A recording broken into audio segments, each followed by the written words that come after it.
الحمدللہ وکفا وسلام علی عبادہ الذین اصطفیٰ اما بعد۔ اللہ تعالیٰ کی توفیق سے مثنوی شریف کا جو سبق چل رہا تھا اس میں آج ہی کے دن کے لیے کچھ تبدیلی کرنی پڑی۔ کچھ تبدیلی کیا، کل تبدیلی ہو گئی۔ اس لیے مثنوی کو سننے کے لیے آج بروز ہفتہ جو حضرات بھی اس وقت دنیا میں سن رہے ہیں ان کی خدمت میں یہ بات عرض کی جاتی ہے کہ ندوہ میں اس وقت بہت زیادہ طلباء کا ورود ہوا ہے۔ درس نظامی کے طلباء جو کہ مختلف مدارس میں پڑھتے ہیں انہوں نے ابھی امتحان دیا ہے اور اس کے بعد انہیں تقریباً 1 ہفتہ چھٹیاں ہوئی ہیں۔ تو اللہ کا شکر ہے بہت سے بچے ان چھٹیوں کو گزارنے کے لیے یہاں آئے ہیں تاکہ مطالعہ کریں، اپنی علمی استعداد کو بڑھائیں اور وہ چیزیں اپنے اسلاف اور بزرگوں کی دیکھیں جو آج تک ان کے علم، مطالعے اور نظر سے نہیں گزریں۔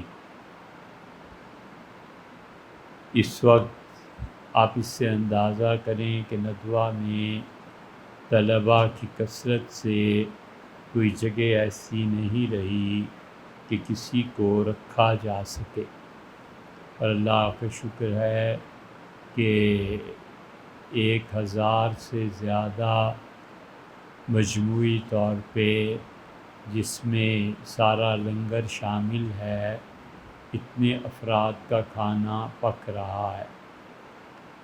یہ جملہ اس لیے نہیں ہے کہ کوئی اسے اپنے گمان فاسد سے کچھ خیال کرے، یہ اس لیے بتانا مقصود ہے کہ اللہ کا شکر ہے کہ ندوہ جس کا اصل مشن اور اصل کام تعلیم کا فروغ ہے، مشرقی علوم کا تحفظ ہے اور اپنے بزرگوں کی علمی وراثت کو اگلی نسل تک پہنچانا ہے، خیال ہے کہ پوری تندہی سے اپنا کام کر رہا ہے۔ ندوہ ہمیشہ سچائی کی بنیاد پہ قائم ہے اور اللہ تعالیٰ ایسے دعووں کے وبال سے حفاظت فرمائے اور سچائی ہی کی حمایت کرتا ہے، اور حق اور صداقت کے لیے جو لوگ اپنی زندگیاں لگا دیتے ہیں انہی کے ساتھ ہے۔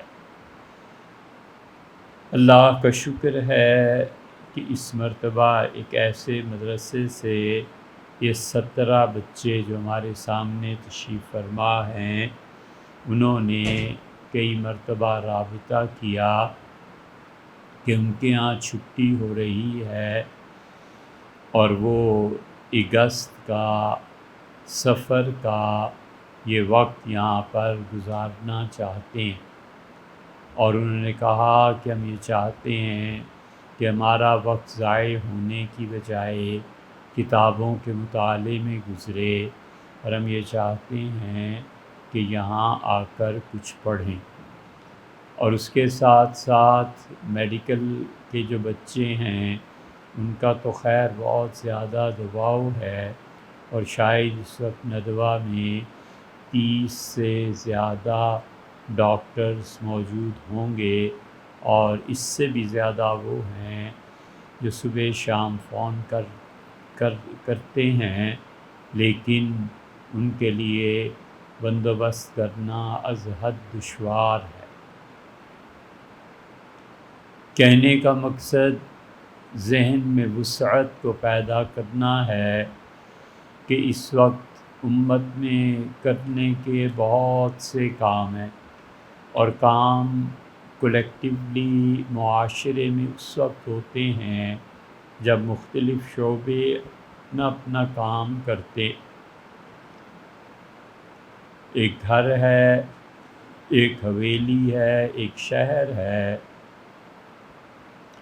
اگر پانی ترسیل کرنے والے انجینئرز اپنا کام چھوڑ دیں تو شہر کبھی بھی نہیں چل سکتا. بجلی والے اپنا کام چھوڑ دیں وہ بھی نہیں چل سکتے. دکاندار ہڑتال کر دیں تب بھی مسئلہ نہیں چلتا. تنور والے روٹی پکانا چھوڑ دیں تو کام نہیں چلتا. الغرض ایک شہر اور شعبے کو چلانے کے لیے اگر 50 آدمی ضروری ہیں تو 49 ہو جائیں تو بھی خلل پڑ جائے گی. اس طرح تعلیم کے سلسلے میں بہت سے شعبے ہیں. کچھ ہیں جو یونیورسٹیز بناتے ہیں، کچھ پروفیسرز ہیں جو پڑھاتے ہیں. ظاہر ہے کہ جو بھی فرض کیجئے ٹریگنومیٹری پڑھا رہا ہے جو اردو ادب نہیں پڑھائے گا، جو اردو پڑھا رہا ہے وہ انگلش نہیں پڑھائے گا. تو ہر کسی کو اپنے اپنے شعبے میں کام کرنا پڑتا ہے. ندوہ صرف اتنا کرتا ہے کہ طالب علم کے درمیان اور کتاب کے درمیان جتنی رکاوٹیں حائل ہو سکتی ہیں عقلاً ان رکاوٹوں کو دور کرنے کے لیے کوشاں ہیں. یہاں پوری ٹیم ہے، اللہ کا شکر ہے، وہ اپنا اپنا کام کرتی ہے. شکایات پیدا ہوتی ہیں وہ بتائی جاتی ہیں، ان کا فوری طور پر ازالہ کرنا یا اس کے لیے پلاننگ کرنا یہ سب ندوہ کے کام ہیں. بہت چھوٹا سا ادارہ اور ایک کونے میں اللہ کی توفیق سے شاید کہ اس کی رضا بھی شامل ہو، جس کی بہت زیادہ بھرپور توقع ہے اور بالکل گمنامی میں کام کر رہا ہے. نہ شہرت مطلوب ہے بلکہ مبغوض ہے، اور نہ ہی کوئی چرچا اور یہ چیزیں چاہیے. اور اللہ کا احسان ہے جو بچہ بھی سنتا ہے کھنچا چلا آتا ہے. یہ الگ بات ہے کہ چند برسوں سے پٹھان ہی آ رہے ہیں اور صوبہ بلوچستان اور صوبہ سرحد کے بڑے اچھے قابل بچے یہاں آتے ہیں، اور 90% سے بھی ابو جن کے مارکس ہیں وہ بھی آتے ہیں، ایمڈیکیٹ کرنے والے بھی. تو یہ سوائے اس کے کہ اللہ تعالیٰ مہربانی فرما رہا ہے اور کوئی ایسی بات نہیں ہے.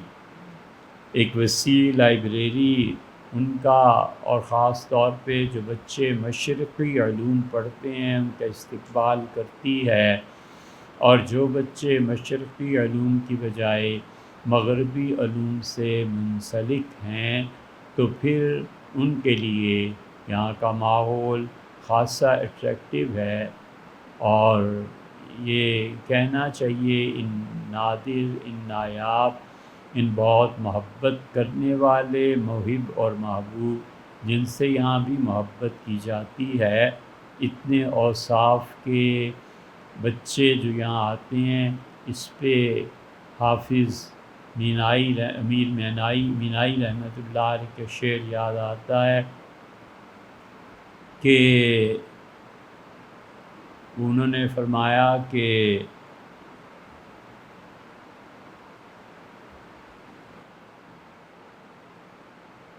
دیدار کے قابل تو کہاں میری نظر ہے، دیدار کے قابل تو کہاں میری نظر ہے، یہ ان کی عنایت ہے کہ رخ ان کا ادھر ہے.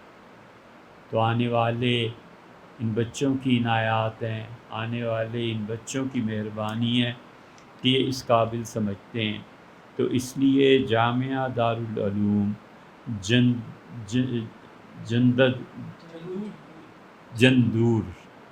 جندور لوئر دیر جو پاکستان میں صوبہ سرحد میں شامل ہے، ان کی تحصیل منڈا وہاں پر ایک ادارہ قائم ہے اور بہت قسم پرسی کے ساتھ قائم ہے، اور بہت اسباب و وسائل کے نہ ہونے کے باوجود وہ جس چیز پر محنت کر رہے ہیں وہ اسلام کا فلسفہ اور علم حیت اور بہت سی ایسی چیزیں ہیں جن کا ہم آپ سے تذکرہ کریں گے، اور آج آپ سب حیران ہوں گے کہ ہمارے مدارس کے یہ قابل اور یہ بہت اچھے لوگ بچے کیا چیز پڑھ اور پڑھا رہے ہیں۔ شاید یہ اپنی نوعیت کا اکیلا مدرسہ ہے پورے ملک میں جن کا نصاب سارے کا سارا ان قدماء پر مشتمل ہے جنہوں نے فلسفہ، علم حیت، اسٹرانومی اور اور اور اور ٹریگنومیٹری اور یہ سارے علوم کو ان بچوں نے انتہائی درجے سے پڑھ کے فارغ ہونے کے بعد اپنایا۔ پھر انہوں نے کہا کہ ہمارے یہاں علاقے میں غربت ہے اور ہم نے وقت سارا اپنے مدارس میں ایسے ہی گزارا ہے اور ہم آنا چاہتے ہیں۔ پھر ہم نے ظاہر ہے کہ سوچ سمجھ کے جب ان کو دعوت دی کہ آپ ضرور تشریف لائیے، تو اس مدرسے کا حال یہ ہے کہ انہوں نے کہا ہم آئیں ضرور، لیکن غربت کی وجہ سے ہم یہاں کے آنے جانے کا کرایہ ادا نہیں کر سکیں گے۔ تو ادارے نے مشورہ کیا اور پھر کہا کہ ٹھیک ہے، ہم آپ کو اس کا کرایہ بھی دیتے ہیں۔ ان کے آنے جانے رہائش میں ₹1,00,000 سے زیادہ خرچ ہوا ہے یا ہو رہا ہے۔ یہ اس لیے کہنا مقصود ہے کہ آپ کی یونیورسٹیز، آپ کے کالجز جب فنڈنگ ہوتی ہے، جب کلیکشن ہوتی ہے تو اس میں بڑھ چڑھ کے حصہ لیتے ہیں۔ کیا ہمارے قدیم مشرقی علوم، ہمارے آباء و اجداد کی محنتیں اور جو مسلمانوں نے 1200-1300 سال دنیا کو سنبھالا اور علم سے منور کیا، کیا یہ لوگ اتنا بھی حق نہیں رکھتے؟ ہم سوچیں کہ ہم اور ہمارا مال کن چیزوں پر خرچ ہو رہا ہے۔ چونکہ مدارس کے نظام سے واقفیت نہیں ہے تو اس لیے وہ جو یہ کہتے ہیں کہ مولوی اور چندہ لازم و ملزوم ہیں، شرم نہیں آتی، ڈوب مریں وہ اور خدا جلدی انہیں موت دے، حیا نہیں ہے کہ تمہاری اپنی یونیورسٹیز میں جو فنڈنگ ہوتی ہے، حتیٰ کہ عورتوں کو، طوائفوں کو نچا کر تم جو اپنے کینسر کے ہاسپٹل بنا رہے ہو وہ درست ہے۔ اور ہم جو کہیں کہ یار یہ خرچ ہے، مشرقی علوم کو زندہ رکھنا ہے، تو اس پہ مولوی اور چندہ لازم و ملزوم ہیں۔ ظاہر ہے کہ ایسے لوگ ایسے ہی جملے کسیں گے جن کو اللہ کا خوف نہیں ہے۔ تو بہرحال جب یہ بات ہو گئی اور وہ آئے تو ہم نے انہیں بھی کرایہ پیش کیا، جانے کا بھی پیش کر دیا۔ اب الحمدللہ وہ پورا 1 ہفتہ تک یہاں رہنے کے لیے آئے ہیں۔ ہم دیکھتے ہیں اگر ہماری گواہی کسی درجے میں بھی کسی کے لیے قابل قبول ہو، رات دن یہ مطالعہ کرتے ہیں، آدھی آدھی رات تک بیٹھی کتابوں کو ڈھونڈتے ہیں اور نکالتے ہیں۔ اور ان لوگوں کے ہاں جو تکمیل کے طلباء ہیں انہیں وہ کتابیں پڑھائی جاتی ہیں۔ ظاہر ہے کہ جو ہمارے سامعین ہیں جو مثنوی کے اس میں آئے ہوں گے کہ آج اس کا سبق ہوگا، تو اتنی فرصت ہی نہیں ہے کہ ہم بات کر سکیں۔ ان بچوں سے بات کرنے کا وقت اب ملا ہے تو ہم نے کہا کہ دونوں ایک طرف کو کر دیتے ہیں۔ ایک پروگرام یہ چھوٹا سا، لیکن ان کا گویا کہ ویلکم بھی ہے اور ان بچوں سے تعارف بھی ہے۔ اور اگر مثنوی کے کچھ افراد سن رہے ہوں تو یہ ہے کہ ان لوگوں کے لیے انشاءاللہ اس میں نفع ہی ہے، کوئی نقصان کی بات نہیں ہے۔ تکمیل کے اسباق پڑھائے جاتے ہیں انڈیا میں، دارالعلوم ندوۃ العلماء میں بھی، وہاں فاضل جو کورس کرایا جاتا ہے اس میں حضرت شاہ ولی اللہ رحمۃ اللہ علیہ کی حجت اللہ البالغہ اور اس طرح کی اعلیٰ درجے کی کتابیں پڑھائی جاتی ہیں۔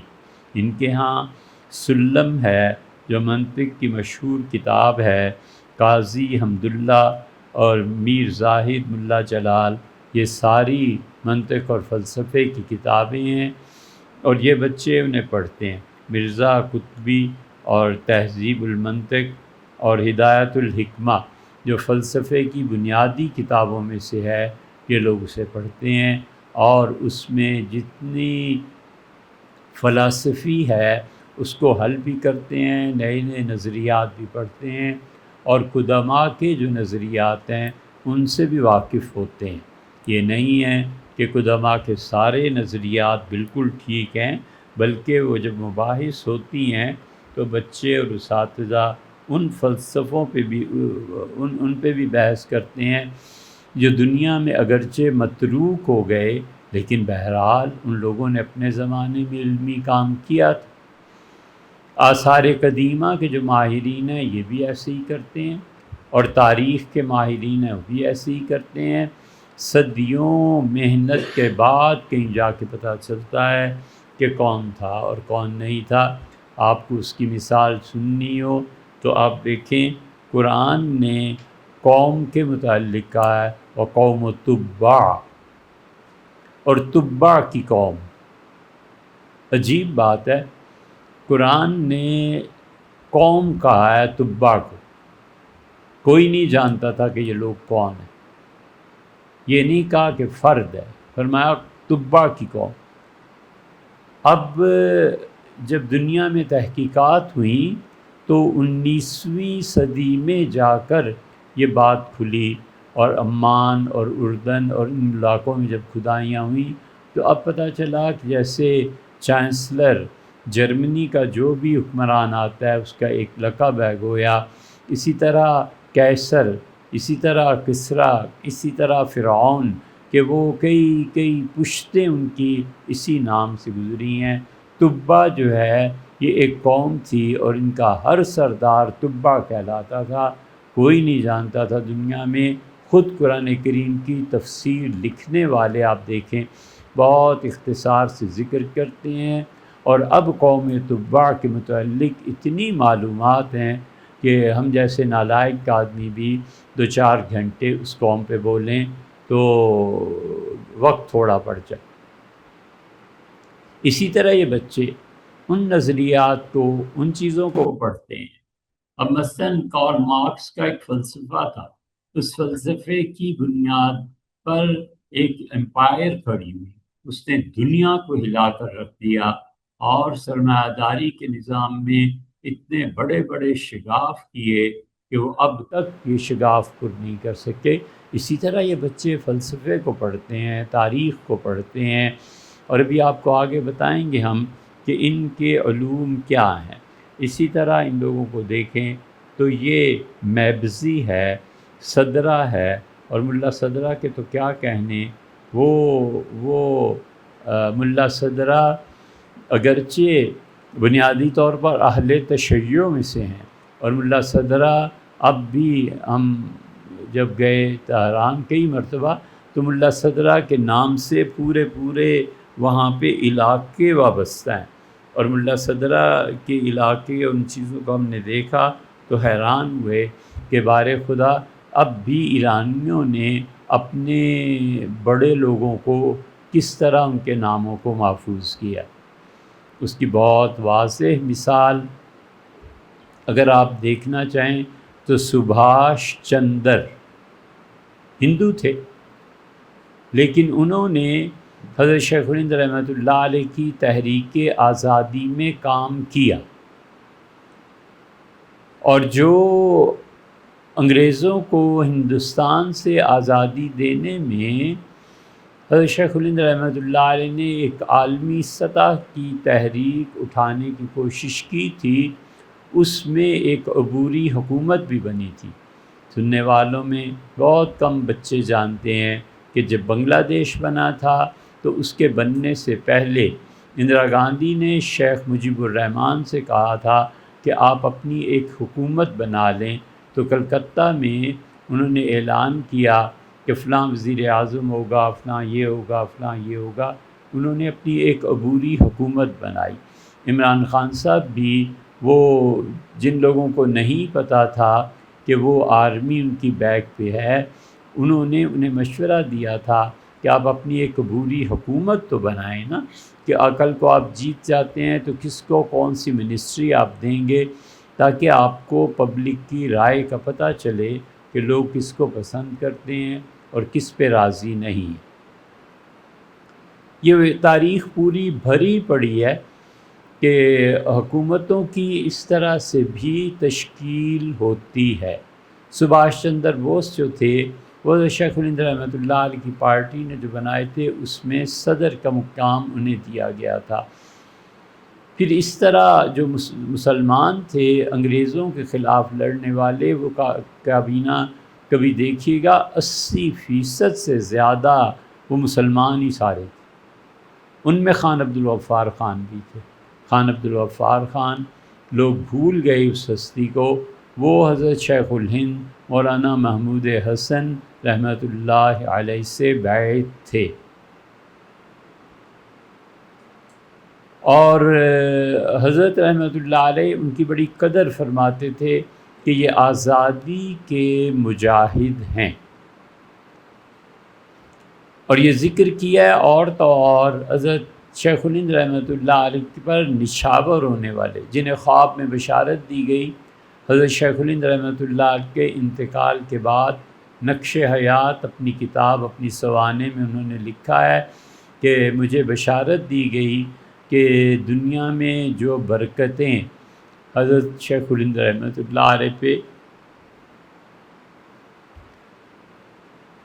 نازل ہوتی تھی، حضرت کے انتقال کے بعد آسمان کی وہ ساری برکتیں اب تمہاری طرف کر دی گئیں۔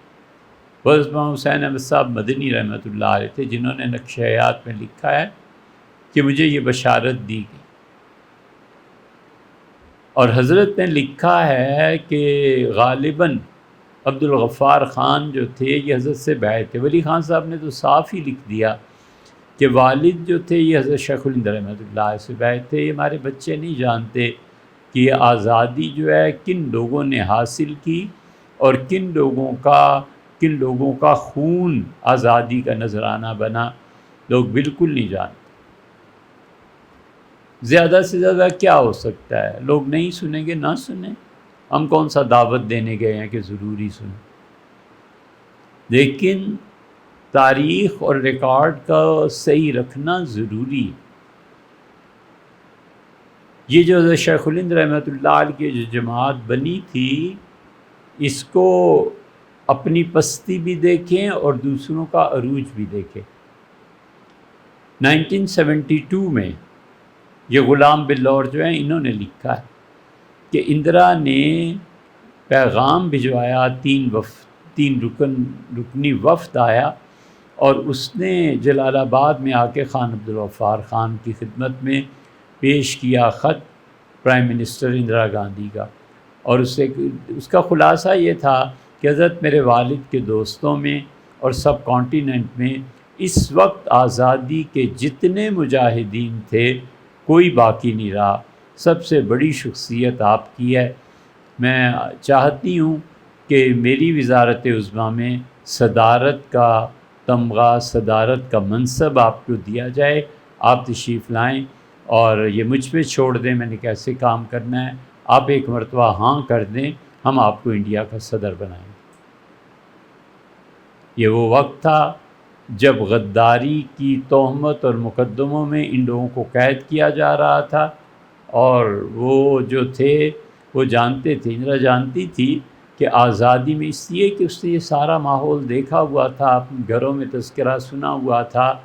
تو خان عبدالغفار خان ان کا جواب بھی سن لو۔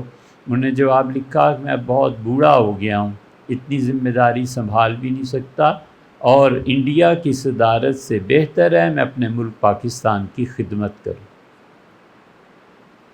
جنہوں نے حیدرآباد ٹریبیونل قائم کیا تھا اور جنہوں نے انہیں جیل میں ڈالا تھا، ان پہ بھی تو کوئی لعنت بھیجنی چاہیے کہ نہیں؟ یہ ہماری قومی عادت ہے، اور ہماری قوم اور اس کے حکمرانوں کی ایسی منحوس یہ عادت ہے کہ جو کچھ ماضی میں جس کے ساتھ کرتے رہے اس کا ذکر نہ کرو. کیوں؟ ظالموں پہ لعنت نہیں بھیجنی چاہیے، جھوٹوں پہ لعنت نہیں بھیجنی چاہیے.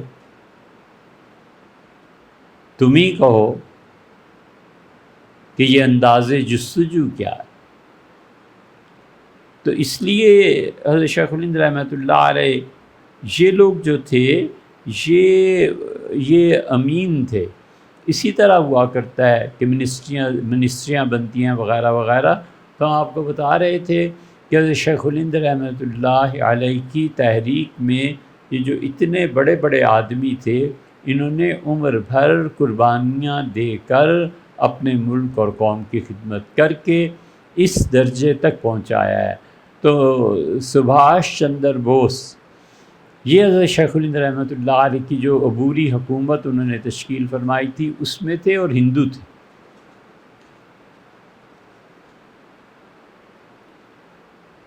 اور ریکارڈنگ میں ہمارے ہاں کہیں ہوگا کہ موجودہ وزیر اعظم انڈیا مودی نے ان کے نام پہ ایک یونیورسٹی بنوائی ہے، بنا رہے ہیں، تعمیر جاری.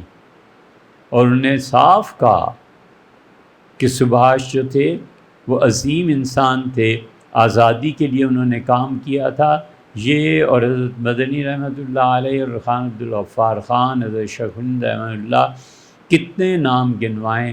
خود ہمارے ایسے اساتذہ، ہمارے تو بہت سے اساتذہ نے حضرت مدنی رحمۃ اللہ علیہ ہی سے پڑھا تھا، اور انہوں نے جو تفصیلات بتائی تھی وہ تو ایک بہت بڑی تاریخی چیزیں ہیں بہرحال. اور ہمارے یہاں سبھاش چندر بوس کی انہوں نے قدر کی نا، اب جا کر وہ اپنی یونیورسٹی بنا رہے ہیں. اب اس کی تازہ مثال دیکھیں کہ رامپور میں یہ حکم ہوا ہے کہ محمد علی جوہر نے اس یونیورسٹی کو بنایا تھا اسے ختم کر دیا جائے، اور اب تک اس کے 28 مختلف شعبے ڈپارٹمنٹس قائم.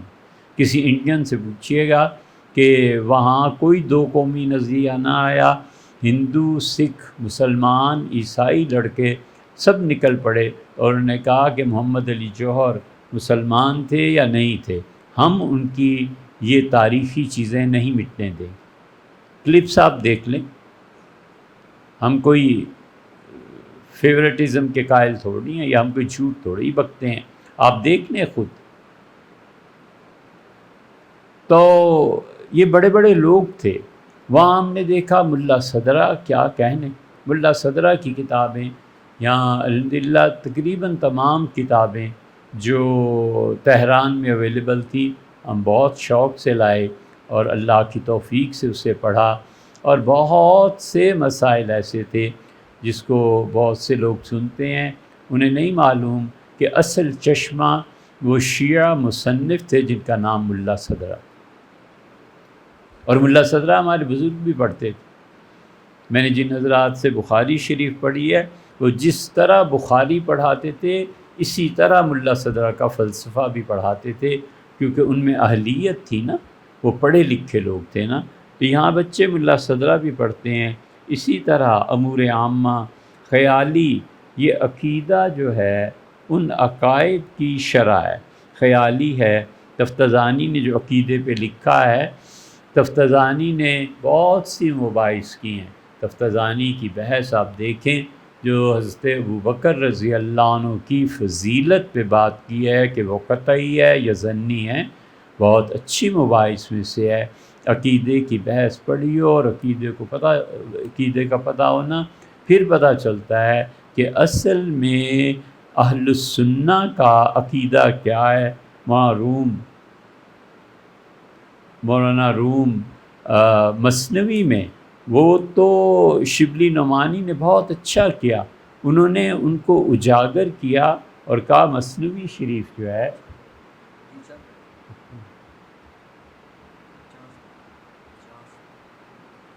مثنوی شریف میں شبلی نے اس بات کو اٹھایا اور نمایاں کیا. انہوں نے کہا کہ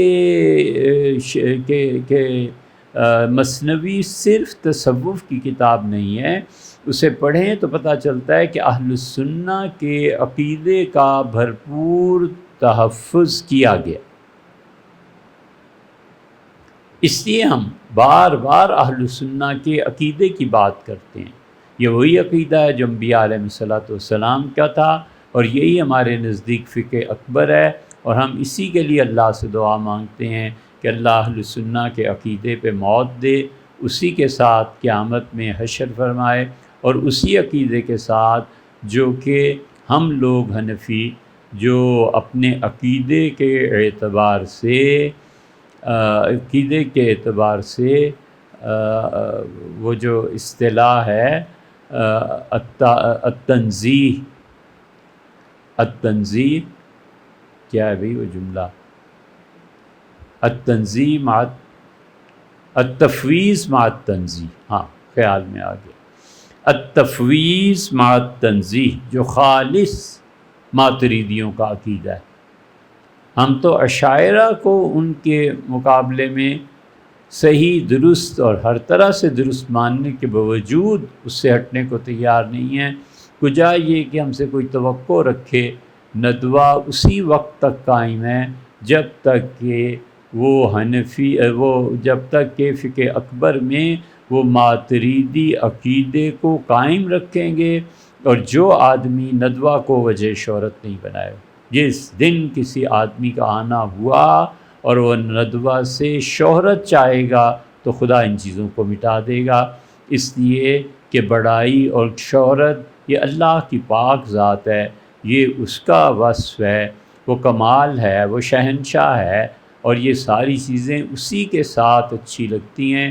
جو آدمی بھی عقیدہ اہل سنہ ماتریدیہ سے ہٹے گا اور جو آدمی بھی شہرت پانا چاہے گا، وہ اصل میں ادارے کو تباہ کرنے کا موجب بھی بن سکتا ہے۔ اس لیے یہ جو تفتازانی نے عقیدے پہ کتاب لکھی ہے، یہ تفتازانی کے دفاع میں اور ان کے رد میں بھی دونوں طرف کتابیں لکھی گئی ہیں، فلسفہ ہے۔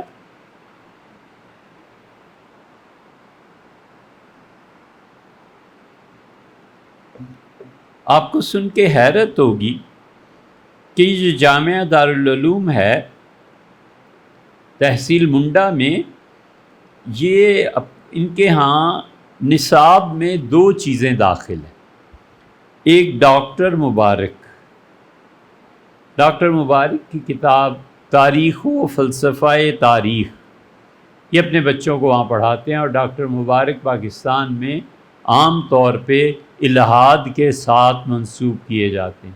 آپ ان کی دیگر بہت سی کتابیں پڑھیں تو آپ کو ہوگا کہ یار یہ ایسا شخص جو مذہب سے اتنا دور ہے لیکن اس کی کتاب پڑھائی جا رہی ہے، اور وہ جس کے اسلام سے دور ہونے پر کم سے کم پوری دنیا جانتی ہے، برٹرینڈ رسل نے جو کتاب لکھی ہے history of the western philosophers,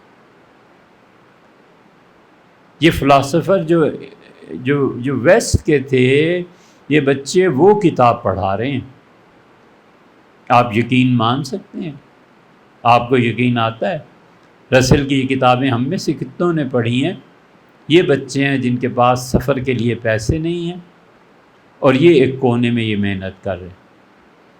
اب آئے نا برٹرینڈ رسل کے شاگرد اور اس کی حمایت کرنے والے اور یہ لوگ، تو ظاہر ہے کہ انہوں نے پڑھا ہے بچوں، کہیں ہاریں گے، کہیں جیتیں گے، کہیں مناظرے میں یہ ناکام ہوں گے، کہیں اگلے کو چپ کرا دیں گے۔ یہ علمی دنیا ہے، ہوتا رہتا ہے، کوئی چیز ایسی حرف آخر نہیں ہوتی، یہ ان کے دماغ کی وسعت ہے۔ ہم نے پہلی مرتبہ سنا ہے اور مسرت محسوس ہوئی کہ ماشاءاللہ یہ ان کی جو کتاب ہے ہسٹری آف ویسٹرن فلاسفر، اس کا اردو ترجمہ پڑھا رہے ہیں، اس کا اردو ترجمہ، اس لیے کہ انگریزی میں بنیادی طور پہ لکھی گئی نا، وہ آتی نہیں۔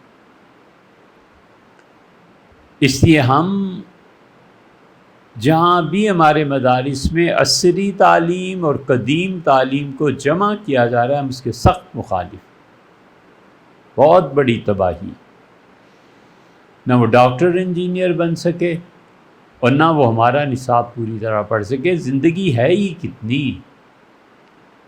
آپ کیوں ایک بچے کو یکسوئی سے کسی کام میں ماسٹر کے عہدے تک نہیں پہنچنے دیتے۔ یہ جو ہمارے مدارس ہیں، یہاں میٹرک بھی کرو، بخاری بھی پڑھو، یا اللہ ایک کام کر لو یار، میٹرک پڑھ لو، تم ایف ایس سی کرو، ایم ڈی کے کچھ کرو، بہترین ٹاپ پہ پہنچو۔ بخاری شریف پڑھ لیا ہے، آگے پڑھو، اب کیا ہے آگے اس میں حدیث میں تخصص کرو، اسپیشلائزیشن، تاکہ حضور اقدس صلی اللہ علیہ وسلم کی ذات بابرکات سید الکونین حضرت رسالت پناہ صلی اللہ علیہ وسلم کی توجہات عالیہ تمہیں حاصل ہو۔ ایک طرف رہو۔ ہم اس کے قائل ہیں کہ ہمارے بچے جیسے یہ فلسفہ پڑھ رہے ہیں، ایک ویسٹرن لینگویج پوری پڑھیں، تاکہ رسل کو وہ اس کی ڈائریکٹ انگلش کتابوں سے پڑھیں، کانٹ کو اس کی کتابوں سے پڑھیں۔ یہ ہونا چاہیے ہمارے مدارس میں، ایک پوری ویسٹرن لینگویج، فرینچ پڑھیں، سب سے ٹاپ پہ اسپین کی زبان پڑھیں۔ ہم تو دنیا کے جتنے ممالک میں گئے، وہاں کی اکثریت اسپین کی زبان کو جانتی تھی، ان میں خدا کے دین کی دعوت کا کام باقی ہے۔ چائنیز پڑھیں، فرینچ پڑھیں، جرمن پڑھیں۔ دنیا کو دیکھا اور اس نتیجے پہ پہنچے کہ کاش اللہ تعالیٰ ایسے اسباب اور وسائل دے کہ ہم پورا لنگوسٹک نظام قائم کریں، اور ہم اپنے ان بچوں کو، جو بچے مدارس سے فارغ ہوتے ہیں، ہم انہیں پڑھائیں اور کہیں بیٹے جاؤ ان ممالک میں اور ان کی زبان میں خدا کا دین ان تک پہنچاؤ۔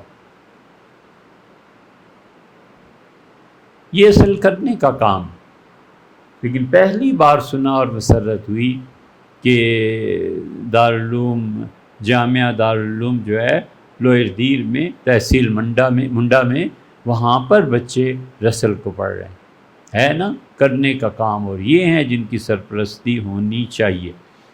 اسی طرح یہ میتھمیٹکس پڑھاتے ہیں، ریاضی پڑھاتے ہیں، مجستی ہے، مجستی جو تھی اس پہ شاید بات آ جائے پھر کبھی، لیکن شرح چغمینی ہے، تصریح ہے، خلاصۃ الحسباب، خلاصہ اور اسباب جو ہے وہ، ہاں خلاصۃ الحساب، جی وہ پڑھاتے ہیں، پڑھتے ہیں۔ اور کمال ہے کہ تفہیم الفلکیات پڑھاتے ہیں، اسٹرانومی، ستاروں کی تغیر اور تبدل سے دنیا میں کیا فرق پڑتا ہے۔ ہمارے ہاں وہ بھی جاہل مفتی ہیں جو اس علم کو کفر قرار دیتے ہیں۔ اتنا نہیں پتہ کہ حضرت شاہ ولی اللہ رحمۃ اللہ علیہ نے حجت اللہ البالغہ کی پہلی جلد کے آغاز میں خود اس کو لکھا ہے کہ آسمانوں پر جب ستارے بدلتے ہیں تو زمین کی حکومتوں پر اس کا اثر پڑتا ہے۔ اور ابھی تو ہم نے کبھی بات نہیں کی حوامے کی۔ حوامے حزب البحر کی شرح ہے جو شاہ ولی اللہ رحمۃ اللہ نے لکھی ہے، اور اس کو پڑھ کے پتہ چلتا ہے کہ سبحان اللہ، شاہ صاحب رحمۃ اللہ علیہ کو علم نجوم پہ کتنا علم اور کتنا وسیع علم۔ حوامے 1904 میں چھپی تھی۔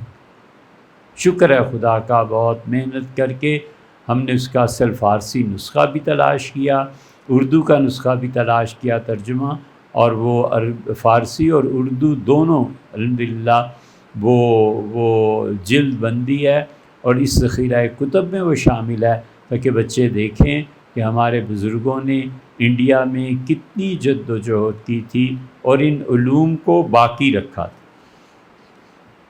اگر یہ لوگ نہ کرتے بھئی اتنا کام، یہ کتابیں، یہ علم ہم تک کیسے پہنچتا؟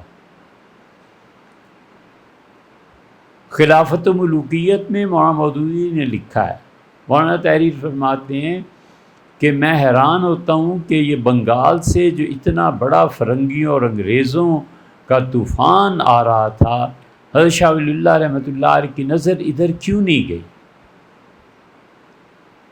اس کی وجہ یہ ہے کہ اگر مولانا حضرت شاہ ولی اللہ صاحب رحمۃ اللہ علیہ کی کتابوں کو تفصیل سے پڑھتے تو شاہ ولی اللہ رحمۃ اللہ علیہ نے قرآن کریم کا فارسی ترجمہ کیا، پھر انہوں نے اصول تفسیر پہ الفوز الکبیر لکھی، پھر انہوں نے موطا امام مالک کی مصوّع اور مصفّہ نام سے 2 شروح لکھی، ایک ایک فقرہ ان کا کتاب پر بھاری پڑتا ہے۔ شاہ اللہ رحمۃ اللہ نے کون سا میدان چھوڑا ہے جہاں انہوں نے دخل نہیں دیا؟ عقیدے کے بارے میں العقیدۃ الحسنہ لکھی، اور تصوف میں القول الجمیل، ہوا میں، اور ابھی تو بدور بازغہ رہ گئی۔ شاہ صاحب رحمۃ اللہ علیہ کی ایک سے ایک ٹاپ کی کتاب ہے، وہ اکیلی جان اتنے علوم میں ماسٹر پیس لکھ کے امت کو دے جاتی یا بنگال کے فرنگیوں کا مقابلہ کرتی۔ اس لیے ہمیں اس میں کوئی تعجب نہیں کہ حضرت نے اس طرف کیوں نہیں نظر فرمائی۔ حضرت نے جو کچھ کیا وہ ایک کوئی عبقری شخصیت کر سکتی ہے، اور حضرت نے جو کچھ کیا پوری اکیڈمیز مل کے وہ کام نہیں کر سکتی جو شاہ اللہ صاحب رحمۃ اللہ نے کیا۔ حجت اللہ البالغہ کا کوئی جواب ہے؟ اور پھر انہوں نے جو اپنی اولاد چھوڑی، جو صدقہ جاریہ چھوڑا، شاہ عبد القادر صاحب محدث دہلوی رحمۃ اللہ علیہ، جنہوں نے پہلی مرتبہ، جن کا ترجمہ پہلی مرتبہ پورا ترجمہ اردو میں ملتا ہے، اور کیا کہنے ایسا لفظ کی جگہ لفظ بٹھایا ہے کہ کمال اور قدرت کا پتہ چلتا ہے۔ صحیح بخاری پڑھاتے تھے سر سید نے آثار السنادید میں، بچوں جو شاہ عبد القادر صاحب رحمۃ اللہ علیہ پہ ایک چھوٹا سا نوٹ لکھا ہے، وہ پڑھو تو پتہ چلتا ہے مولانا اسماعیل شہید رحمۃ اللہ علیہ نے صحیح بخاری حضرت سے ہی پڑھی تھی، کہ شاہ عبد القادر صاحب رحمۃ اللہ، حضرت شاہ اللہ صاحب رحمۃ اللہ کے دوسرے بیٹے کو دیکھ لیں، شاہ عبد العزیز صاحب محدث دہلوی رحمۃ اللہ علیہ کو، یہ تو بدقسمتی ہے۔ اب تک شاہ ولی اللہ، شاہ عبد العزیز، شاہ عبد القادر، ان کے بھائی شاہ رفیع الدین رحمہ اللہ کی ساری کتابیں نہیں چھپی۔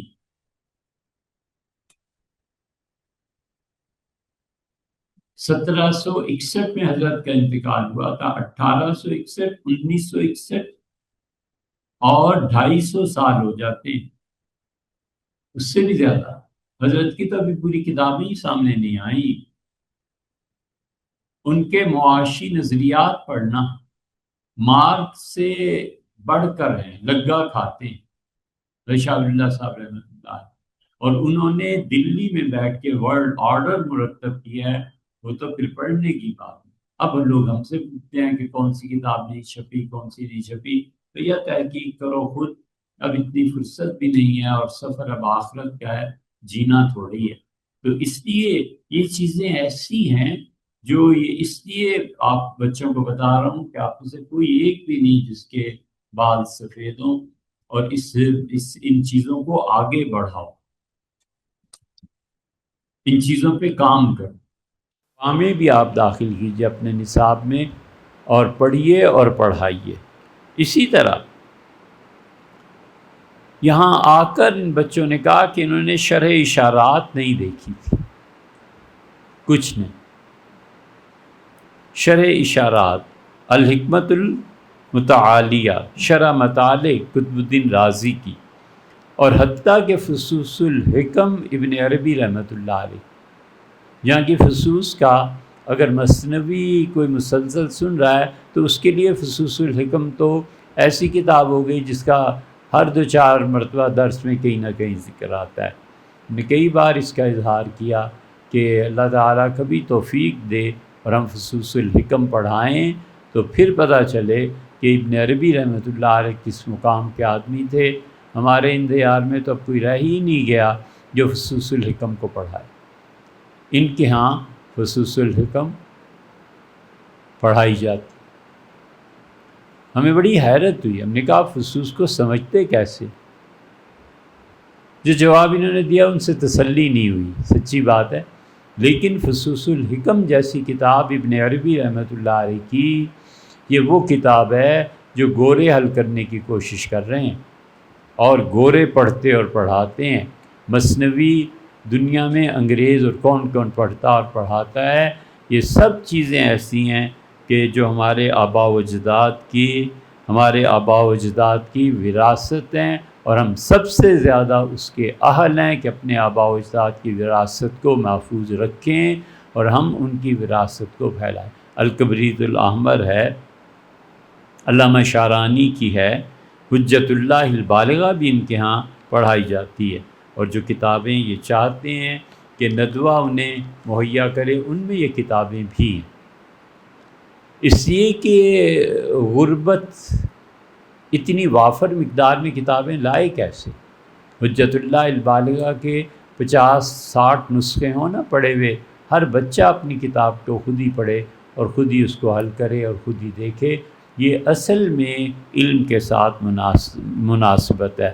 اشراق حیاکل علمیہ، یہ کتاب ہم نے تہران سے خریدی تھی، یہ بچے اس کتاب کو چاہتے ہیں۔ اسی طرح عربوں نے ایسی کتابیں اب لکھنا شروع کی ہیں کہ وہ کہتے ہیں یہ کتابیں بچوں کو نہیں پڑھنی چاہیے، اور انہوں نے ان کی کتابوں کو چھاپا بھی ہے۔ کتب حذر من العلماء، ایسی کتابیں جو علماء کے لیے پڑھنی جائز نہیں ہیں۔ اسی طرح ابن باجہ تھے، ان کے فلسفے کی آراء تھیں، فارابی تھے، کندی تھے، کس کا نام لیں، یہ ساری کتابیں ایسی ہیں جو ہماری اگلی نسلوں کو پڑھنے میں آسانی ہونی چاہیے، بس اتنی بات۔ مجستی بہترین کتاب تھی، اس میں ٹریگنومیٹری، مجستی بہترین کتاب ہے جس کو انہوں نے لکھا ہے، یہ جو جی مجستی کتاب ہے، قدیم یونان کی ہے، لیکن اب 2 علوم کو ہمارے ہاں ملا لیں، ایک جغرافیہ اور ایک پٹواری، جیسے زمین کو ناپتے ہیں نا، جیسے جیومیٹری میں بھی کہ مدور ہو، گول ہے، اسکوائر ہے، ان کی کیسی وہ اس کو حل کرنا ہے۔ مجستی ایسی زبردست کتاب تھی، ہمیشہ میتھمیٹکس کے لیے، جغرافیے کے لیے یہ پڑھی اور پڑھائی جاتی تھی۔ چونکہ 1920-30 کے بعد اس کا پڑھانا ختم ہو گیا، اب وہ ملتی ہی نہیں، عمر گزار دی ہم نے بھی اس کی تلاش میں، بہت عرصے کے بعد جا کر کے اس کا انگریزی کا نسخہ ملا، مگر بھیجنے والے وہ ایسے جھوٹے ہیں کہ اعتماد نہیں کیا جا سکتا اس شخص پہ کہ اس جھوٹے نے اصل کتاب بھیجی یا ایسی بس اٹھا کے کہہ دیا۔ تو اس لیے یہ لوگ جو ہیں، اگر آپ پاکستان میں صوبہ سرحد سے تعلق رکھتے ہوں اور صوبہ سرحد آپ اس کے واقف ہوں، تو مردان سے لے کے دیر تک کئی 100 میل کا فاصلہ ہے، مردان سے دیر، پورے علاقے میں یہ کتابیں ہی نہیں ملتی،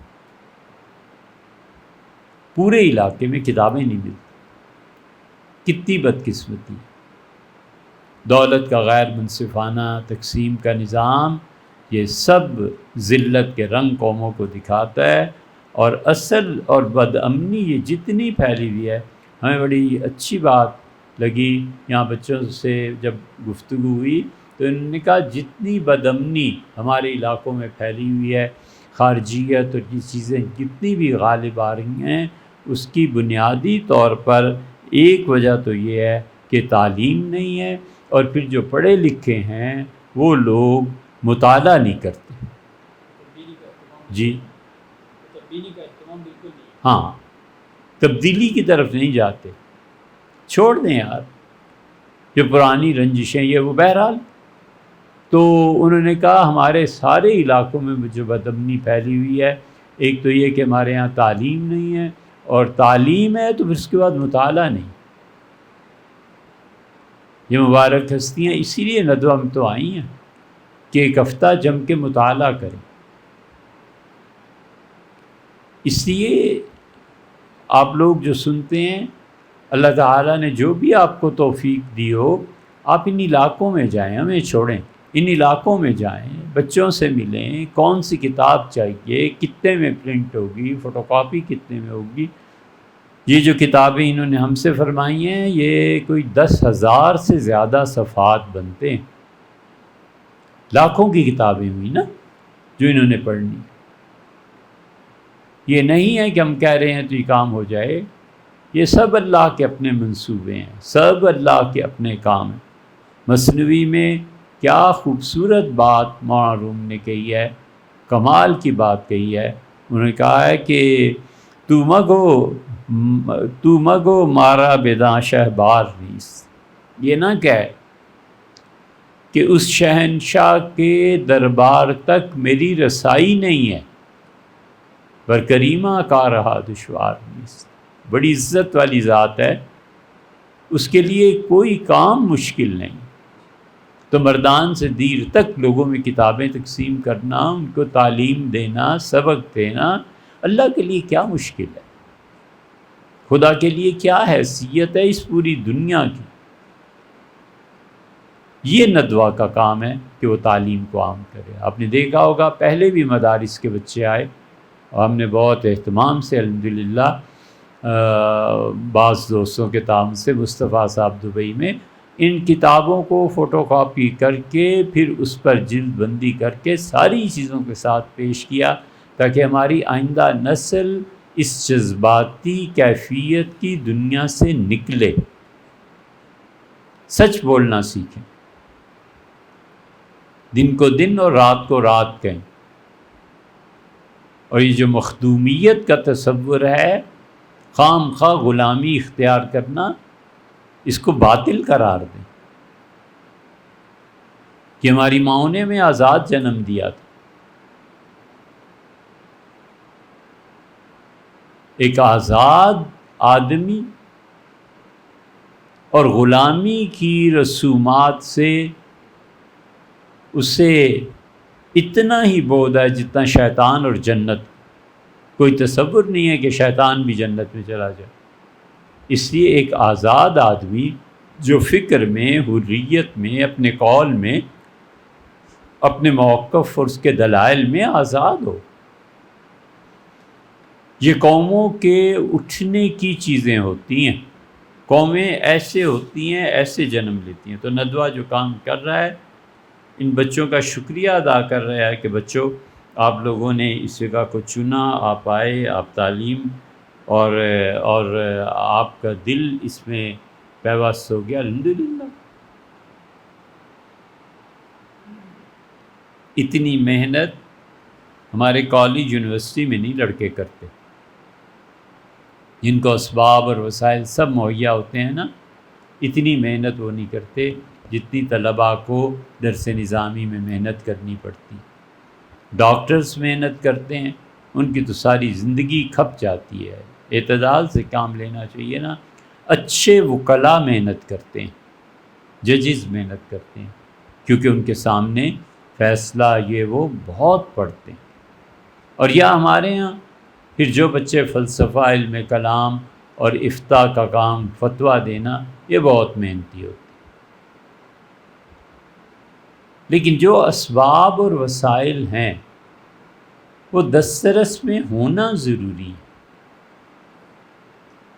بجلی آپ کے یہاں کتنے وقت جاتی ہے؟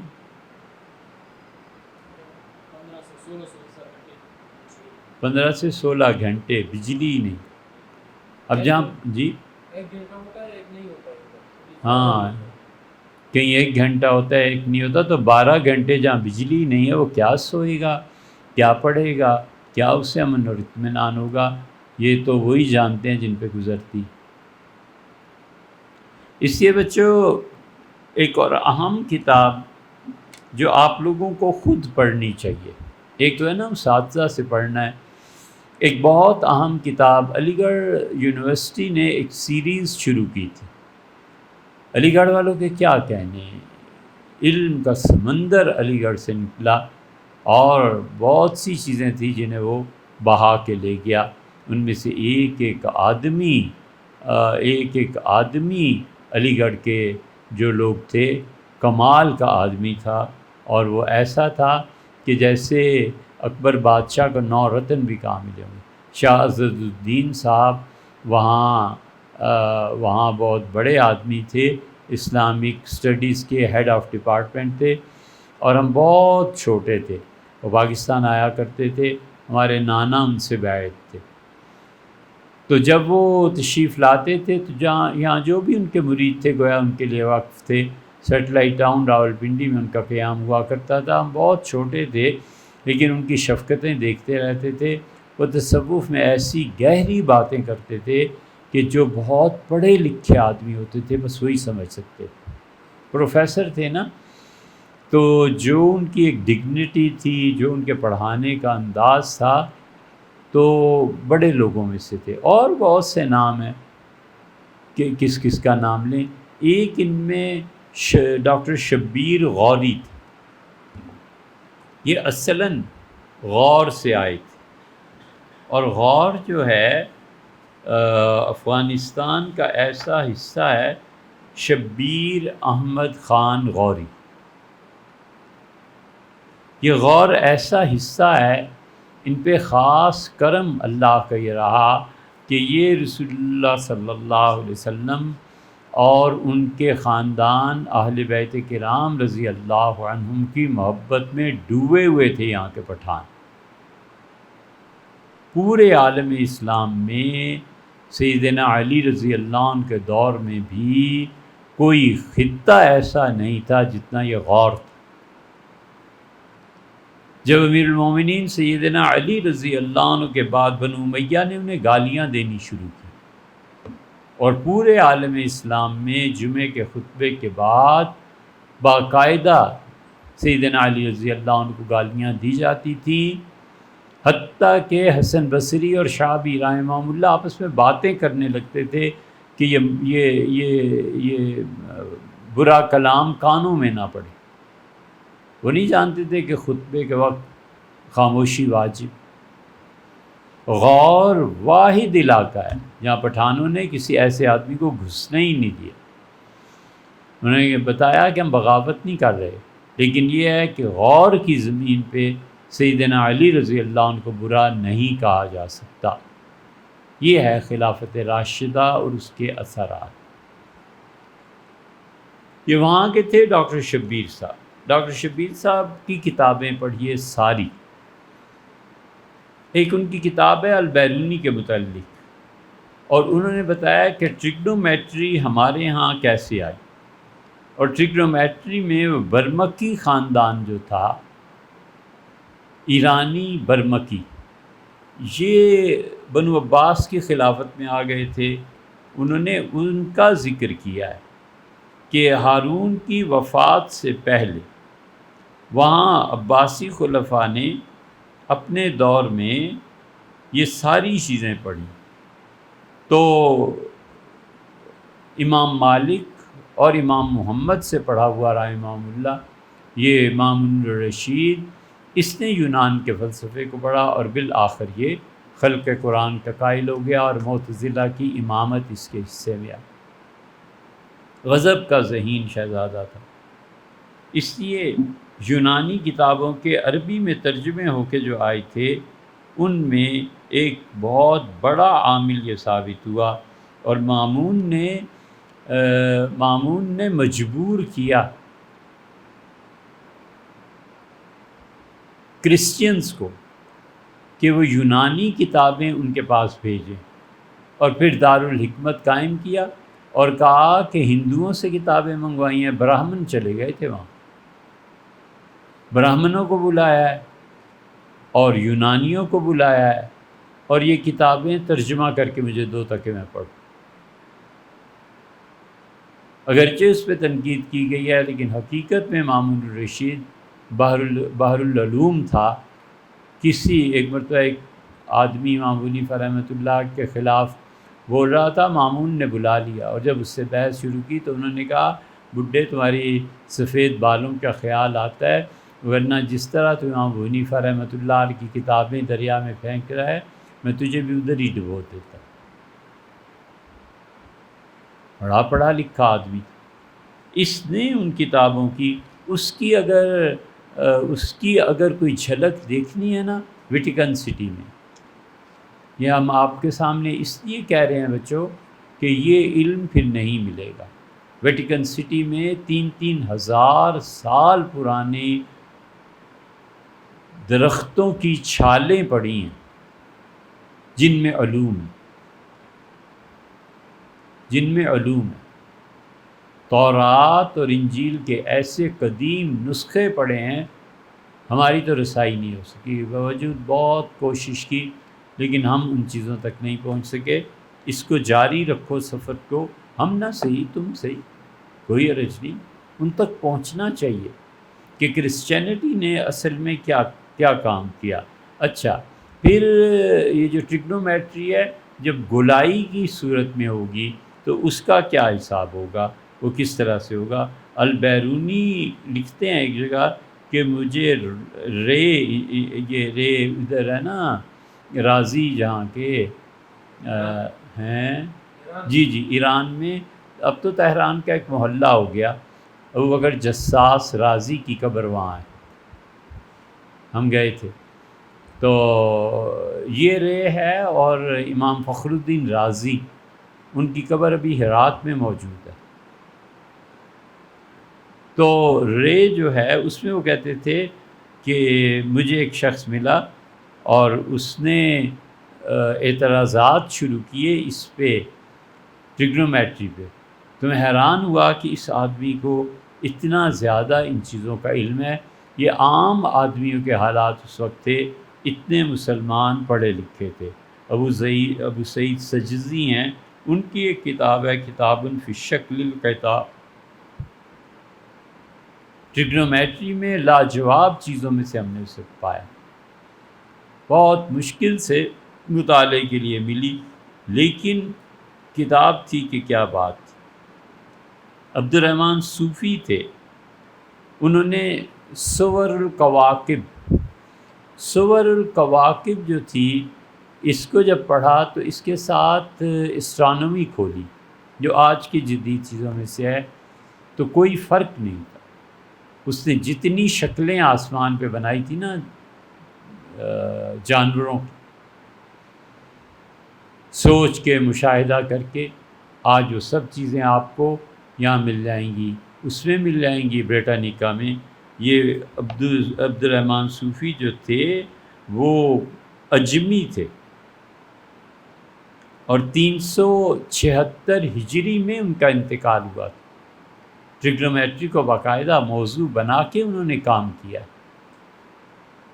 اب چونکہ ہم واقف نہیں نا اپنے بزرگوں کے کاموں سے، اس لیے یہ حیرت ہوتی ہے لوگوں کو۔ معز الدولہ کی حکومت آ گئی تھی 348 ہجری میں، ابو الوفا تھے، انہوں نے برزجان ان کی بستی کا نام تھا، برزجانی، انہوں نے اس زمانے میں، ان کا علمی مقام ایسا تھا کہ انہوں نے بادشاہت میں قرب حاصل کیا، اور رومیوں نے اسلامی سرحد پر جب تخت و تاراج کی تو وہاں لوگ فریاد لے کے پہنچے۔ بختیار کے پاس جو ظاہر عزت الدولہ کے زمانے میں اس کا وزیر تھا، انہوں نے ان چیزوں کو سنبھالا۔ اسی طرح البیرونی کو آپ دیکھیں، سلطان محمود غزنوی ہمیشہ کوشش میں رہے کہ کسی طرح یہ پکڑا جائے، اور بیرونی کو شبہ ہو گیا تھا کہ اگر میں پکڑا گیا نا تو اس مجھے مار دینا۔ غزنوی کتابیں لکھتے رہے، کام کرتے رہے۔ اسی طرح خوارزمی کو آپ دیکھ لیں، خوارزمی نے الجبرے پہ کتاب لکھی، اور اقلیدس کی تفسیر کے علاوہ حساب، ہندسہ، الجبرا، اور کتاب ما یحتاج الیہ العمال والکتاب من صناعۃ الحساب، یہ انہوں نے خاص طور پہ جو لکھی تھی، اس میں ان کی علم کی گہرائی کا پتہ چلتا ہے کہ اس بندے نے کتنی زیادہ چیزیں لکھی۔ اور البیرونی نے خود ٹریگنومیٹری پہ لکھا۔ ہمارے جو بچے ٹریگنومیٹری پڑھتے ہیں یورپ جا کے اور یونیورسٹیز میں، کاش کہ ان کو یہ کتابیں ملتی، وہ اتنا تو کم سے کم دیکھ سکتے تھے کہ مسلمانوں نے اس علم کو غالباً دنیا میں سب سے پہلے غالباً اتنے عروج پر پہنچایا ہے، اور اتنا کچھ انہوں نے لکھا ہے۔ تو اس لیے علامہ شبیر غوری جو ہیں، شبیر احمد خان غوری، انہوں نے البیرونی سے بھی پہلے مسلمانوں نے جو ٹریگنومیٹری میں کام کیا تھا اس کو آپ پڑھیں۔ دوسری کتاب جو شبیر احمد خان غوری کی ہے، اب تک فلسفے کی تاریخ جتنی اچھی انہوں نے لکھی ہے اس کا مقابل کوئی نہیں۔ ہم بلا خوف تردید یہ کہتے ہیں کہ شبیر صاحب نے علی گڑھ میں جو کام کیا ہے نا، کمال کا کام، انہوں نے عقلی علوم پہ کام کیا ہے۔ آپ چونکہ سارے عقلی علوم پڑھ رہے ہیں نا، فلسفہ، منطق وغیرہ وغیرہ، اس لیے ہم ان کی بات کرتے ہیں کہ انہوں نے اس کام کو کیا ہے۔ آپ اس کی تاریخ پڑھیں گے تو آپ کو پتہ چلے گا کہ امام رازی رحمۃ اللہ علیہ نے جو علمی کام کیے ہیں اور انہوں نے علم کلام میں جو کچھ کیا ہے، غوریوں کے ہندوستانی مقبوضات میں یہ سب چیزیں پڑھی اور پڑھائی جاتی تھیں۔ سلطان علاء الدین نے اپنے بھتیجوں کو، غیاث الدین اور شہاب الدین غوری کو، دلستان کے قلعے میں قید کر دیا تھا، اور آخری زمانے میں اس کا رجحان شیعت کی طرف بہت زیادہ ہو گیا تھا اور اس سے لوگوں نے اس کی نافرمانی شروع کر دی تھی۔ یہ سب لوگ علم کے پروردہ تھے، قطع نظر اس کے کہ وہ شیعہ ہوئے یا کیا ہوئے، لیکن بہرحال علم قدر مشترک تھا۔ اس لیے انہوں نے البیرونی نے اسی بنیاد پر وہ بہت چیزیں لکھی تھی۔ سلطان محمود کو چونکہ علم نجوم سے کوئی دلچسپی تھی نہیں، اس لیے انہوں نے اس کی یقیناً مخالفت کی، لیکن اس کے باوجود علم کی مخالفت سے کیا ہو جاتا ہے، کوئی علوم دنیا سے مٹ تھوڑے ہی جاتے ہیں۔ تو شبیر احمد خان غوری نے اس کو لکھا۔ اس کتاب کو آپ پڑھیے، ان کی کتاب کا نام ہے اسلامی ہند میں علوم عقلیہ۔ یہ جتنے ہندوستانی ہیں نا، ان کے لیے فخر کی بات ہے کہ تمہارے ملک میں اس دور میں بھی ایسا آدمی پیدا ہوا تھا۔ اس لیے ہمیں ہوتا ہے کہ علی گڑھ نے ان کی قدر کی تھی نا، اتنا بڑا آدمی علی گڑھ کو ایوارڈ دیا اللہ نے، ہمارے یہاں کیوں نہیں ہوا؟ ہمیں اس کا افسوس رہتا ہے۔ ہم مانگتے پھریں، اپیلیں کریں، پیسہ نہیں ہے، وہ بھی تو انسان ہی ہے نا۔ علی گڑھ نے جو لوگ پیدا کیے ہیں، تیسری، چوتھی، پانچویں نسل میں پہنچ کے، وہ یہ ہیں۔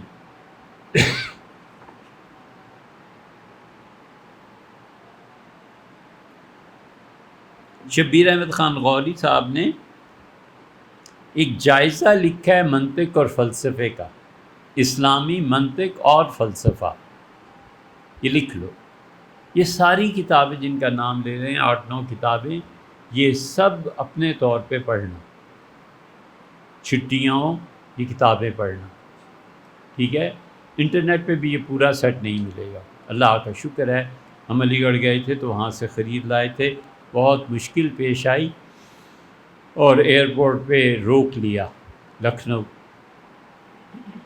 یہ تو ہندوستان کی بڑی نایاب چیزیں، پڑھے لکھے تھے، ایک ہندو تو انہوں نے روک لیا تھا، انہوں نے کہا یہ ہم جانے نہیں دیں گے، اور خاص طور پہ جو فوٹو کاپی ہے یہ تو بالکل ہی نہیں جانے دیں گے، ہماری چیزیں ہم کہیں بھی نہیں جانے دیں گے۔ تو اب ہم چپ ہو گئے، ہم نے پوچھا اس شفٹ کا انچارج کون ہے، جو اوورآل پورے اس جہاز کو دیکھتا ہے؟ تو انہوں نے اشارہ کیا کہ وہ ہیں سردار جی۔ تو میں نے جا کے کہا، میں نے کہا اس طرح یہ چیزیں ہیں اور پاکستان میں ملتی نہیں ہیں، اور میں انہیں لے جانا چاہتا ہوں پاکستان، اور اس زمانے میں کہاں انٹرنیٹ اور کہاں یہ چیزیں تھیں۔ تو اس نے آ کے ساری چیزیں دیکھی، اور اس نے ان ہندو صاحب سے کہا کہ یہ کتابیں لے جائیں، پڑھے لکھیں گے، ہندوستان کا نام ہوگا نا، ہمارا نام بلند ہوگا کہ ہم نے علم کو کیسے محفوظ کیا۔ تو چپ ہو گیا، ان کے انڈر تھا۔ الحمدللہ ہم ساری کتابیں لے آئے۔ یہ کتابیں اب نہیں ملتی، اس کے لیے فوٹو کاپی کرانی پڑے گی، اس کے لیے آپ کو محنت کرنی پڑے گی۔ یہاں آ جائیں، یہاں آ کر آپ اس کا بخوبی مطالعہ کر سکتے ہیں۔ ابو سینا، اس کو انہوں نے ڈسکس کیا ہے۔ اب آج ایک بچہ مجھے بتا رہا تھا کہ ابو سینا کی کتابیں انہوں نے پہلی مرتبہ دیکھی ہیں۔ سبحان اللہ، اللہ کا شکر ہے، اس پہ نشانات لگے ہوں گے ہمارے قلم کے، ہم تو کب سے فارغ ہو گئے۔ ابو سینا کی کتابیں ہیں، ابو سینا کی کتابیں عراق اور مصر سے خریدی تھی۔ ابو سینا جیسے بھی تھے، ان کا جیسے بھی ماحول تھا، یا جس کرامی تھے کہتے ہیں، لیکن ابو سینا کا دماغ عبقری تھا، بہت جینیس آدمی، اور انہوں نے پڑھا۔ 6 سال کی عمر تھی جب ابو سینا نے پڑھنا شروع کیا، اور 370 ہجری میں وہ پیدا ہوئے تھے۔ 370 ہجری میں یہ پیدا ہوئے، اور انہوں نے بس صرف 4 سال میں قرآن کریم حفظ کر لیا، اور عربی ادب تو اس قدر پڑھا انہوں نے، اس قدر کہ بچے کی قابلیت پہ بڑے بڑے اساتذہ حیران ہوتے تھے کہ اس نے عربی زبان پہ کتنا عبور حاصل کیا ہے، اور پھر اتنی ہی کم مدت میں اس نے عربی ادب کو لکھنا جو شروع کیا ہے۔ تو جس بڑے سے بڑے عربی دانی کا تھا، قلم ملا کے ایسا لکھتے تھے کہ تمیز نہیں ہوتی تھی کہ اصل مصنف کی کتاب ہے یا اس بچے نے لکھی۔ اس لیے ان کے والد، ان کے بھائی جو اسماعیلی تھے، انہوں نے اپنے چھوٹے بھائی کو، اپنے بیٹے کو اخوان الصفا کے رسائل پڑھائے، اور شیخ نے مطالعہ شروع کیا اور اس پہ تنقید بھی کی۔ اور مزے کی بات یہ ہے کہ اس کے والد اور اس کے بڑے بھائی اپنی تقلید کی دعوت دیتے تھے، یہ آزاد خیال کا تھا، ابا کی بھی نہیں مانتا تھا، بھائی کی بھی نہیں، کہتا تھا بحث کر لو، آپ کا موقف کیا ہے، میرا موقف کیا ہے۔ تو باپ نے کہا کہ تم فلسفے کی ساتھ ساتھ اب میتھمیٹکس بھی پڑھو، وہ اور سونے پہ سہاگا ہوا۔ جب انہوں نے میتھمیٹکس، تعلیم، ریاضی، ہندسہ پڑھنا شروع کیا، تو اس زمانے میں بخارا میں محمود مساح ہوتے تھے۔ وہ کیا تھا؟ بقال تھا۔ بقال کس کو کہتے ہیں؟ بقال پنساری ہیں، بقال پنساری ہوا نا۔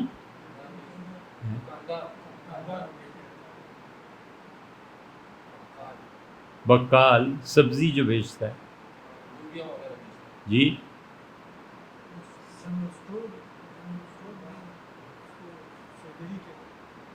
اچھا، پشتوں میں، بہرحال بقال تھا، جو بھی کام کرتا تھا، لیکن اپنی دکان پہ بیٹھ کے وہ الجبرا پڑھاتا تھا۔ اس ابو سینا نے اس کی دکان پہ جا کے پڑھا۔ یہ ہے تعلیم۔ اور پھر اس نے فقہ پڑھنی شروع کی، اور بخارا میں بہت بڑے ایک فقیہ تھے اسماعیل زاہد، ان سے جا کے انہوں نے فقہ پڑھی۔ پھر شیخ کی عبقریت، اس میں اسماعیل زاہد تھے، اور انہوں نے ان سے معقولات پڑھے، اور ابو سینا کا حال یہ تھا کہ استاد کہتے تھے کہ یہ بغیر منطق پڑھے ہی منطقی ہے، یعنی منطق کی جو انتہائی کتابیں ہیں نہ پڑھنے کے باوجود یہ جو باتیں کرتا ہے اس طرح ہے۔ ان کے زمانے میں ایک مشہور اسماعیلی دائی آیا تھا جو اسماعیلیت شیعہ کی ترغیب دیتا تھا۔ آپ کو معلوم ہے یہ جامع الازہر یہ اصل میں شیعہ ہی کی بنائی ہوئی ہے۔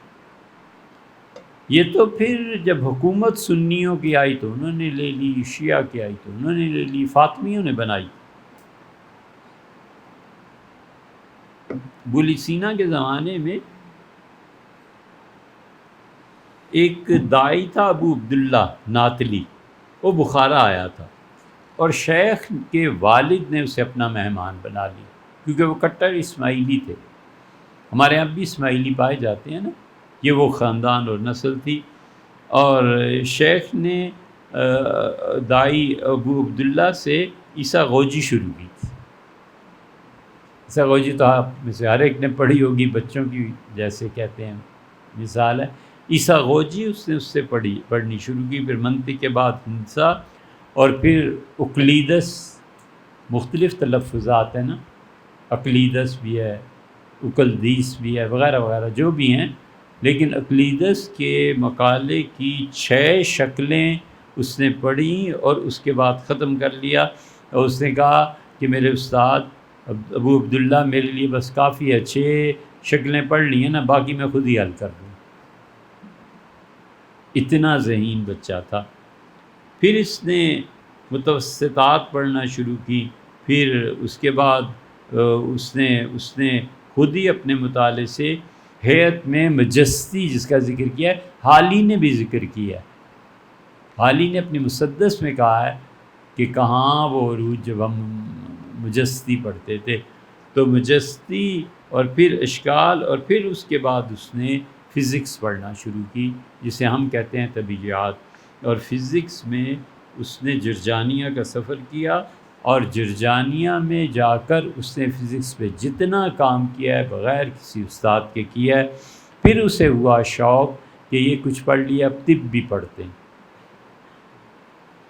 پھر اس نے میڈیکل پڑھا، طب پڑھی، حکمت پڑھی، چنانچہ اس کی سوانحیاں پڑھی ہوئی ہے اس کو پڑھنا۔ شیخ نے خود لکھا ہے کہ میں جب 16 سال کا ہوا تو 1.5 سال تک میں نے کتابوں کے علاوہ کچھ چیز نہیں پڑھی۔ 16 سال کی زندگی کے بعد میں نے اپنے آپ کو وقف کر لیا کہ میں نے کتابیں پڑھنی ہیں، پوری رات نہیں سوتا تھا، کبھی دن میں پڑھنے کے علاوہ کوئی کام میں نے نہیں کیا، نیند آئی تھوڑی سی سو کے پھر اٹھ کے پڑھنا شروع کیا، سامنے میں ورقے رکھ لیتا تھا اور مختلف نسخے رکھ لیتا تھا، اور یہاں تک کہ سوتے میں بھی میرا دماغ وہی خواب دیکھتا تھا جن سوالات کو میں حل کرتے کرتے سو جاتا تھا۔ ٹھیک ہے، یہ ایک کے ساتھ ہوتا ہے زندگی میں، کہ یہ اب بھی ہوتا ہے، یہ جو حافظ ہیں بچے سوتے میں قرآن پڑھتے رہتے ہیں نا، یہ اسی طرح کی ایک چیز ہے۔ انہوں نے کہا کہ تمام علوم میرے ذہن میں راس ہو گئے، اور انسانی امکان میں جتنا علم تھا وہ حاصل مجھے ہو گیا جب کہ میں کل 18 سال کا تھا، اور اس کے بعد علوم نے تکرار تو ہوئی ہے لیکن میرے علم میں کوئی زیادہ اضافہ نہیں ہوا، اتنا کچھ پڑھ چکا تھا۔ الہیات میں، میٹا فزکس میں، یہ تو ابو علی سینا کو پڑھو تو پتہ چلتا ہے نا کہ میٹا فزکس کیا ہے اور کیا نہیں ہے، اور 18 سال کی عمر میں وہ اتنا مشہور معالج بن چکا تھا، اتنے زیادہ لوگ جو تھے وہ اس کے پاس آتے تھے، باقاعدہ پیسے، کاروبار، طب سے استفادہ کرنا، لوگوں کو دوا دینا۔ اس اثنا میں اللہ نے اس کی قسمت کو اور کھولنا تھا، اور سامان جو جگہ ہے، نوح بن منصور جو تھے اس کے حاکم، وہ بیمار پڑ گئے۔ نوح بن منصور کے علاج میں سب ناکام ہو گئے، آخر اسے بلایا گیا، لڑکا سا تھا 18-20 سال کا، لیکن اس نے جا کے علاج شروع کیا اور علاج کامیاب ٹھہرا۔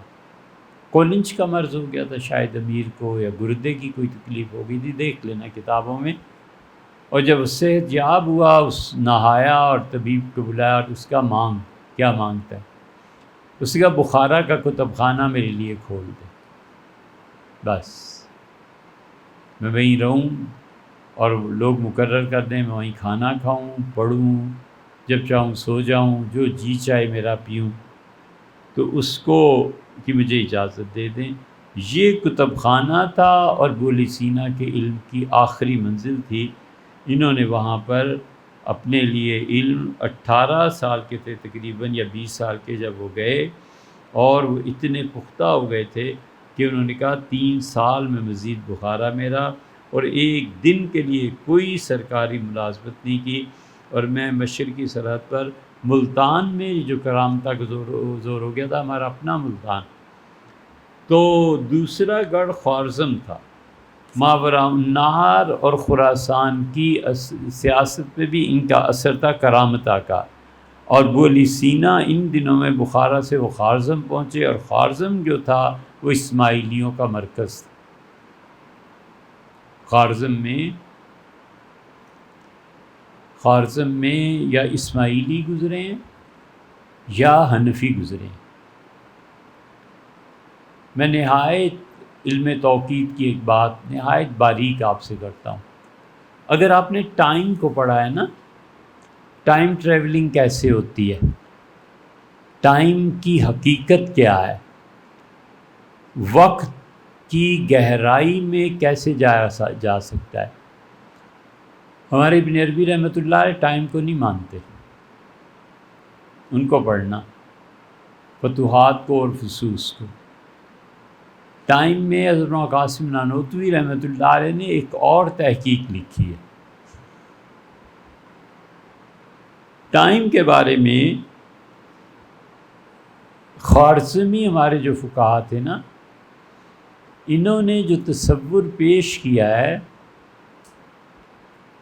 خوارزمیوں نے، حنفی فقہا نے، وہ آپ کبھی نماز کا نقشہ دیکھتے ہیں، اس میں پہلے جو چھپتے تھے، دلی کا ہمارے یہاں ابھی بھی لگا ہوا ہے، اس میں ایک چیز ہے زاہوہ کبریٰ، پڑھا ہے؟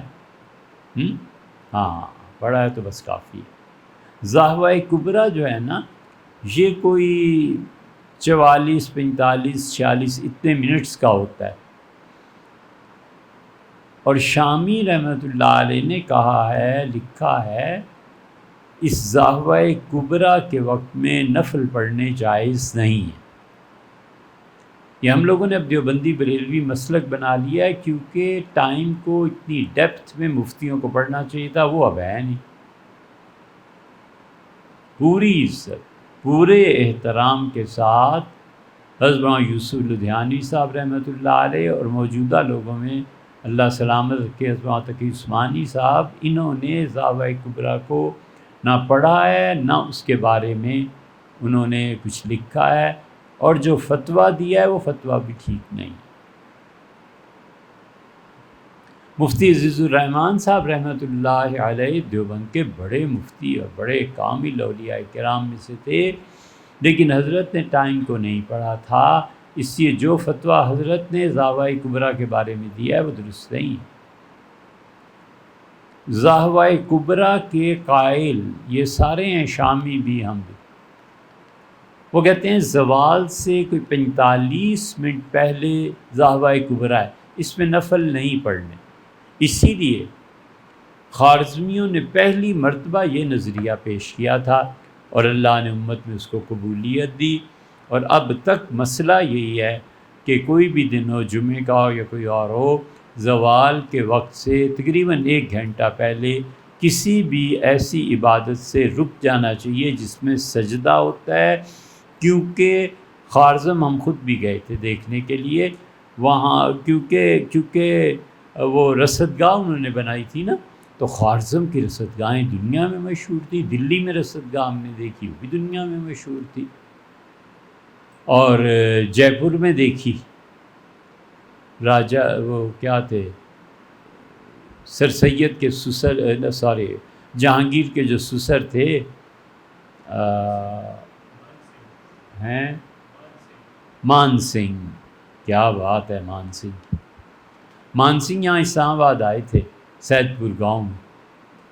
مان سنگھ جو تھے، جے پور میں ہم نے ان کی چیزیں دیکھی، اتنی ایکوریٹ ہیں کہ اس زمانے میں دنیا میں کسی کے یہاں کیا تصور ہوگا کہ اتنے ایکوریٹ اینگلز پہ عمارتیں بنائی جاتی ہیں۔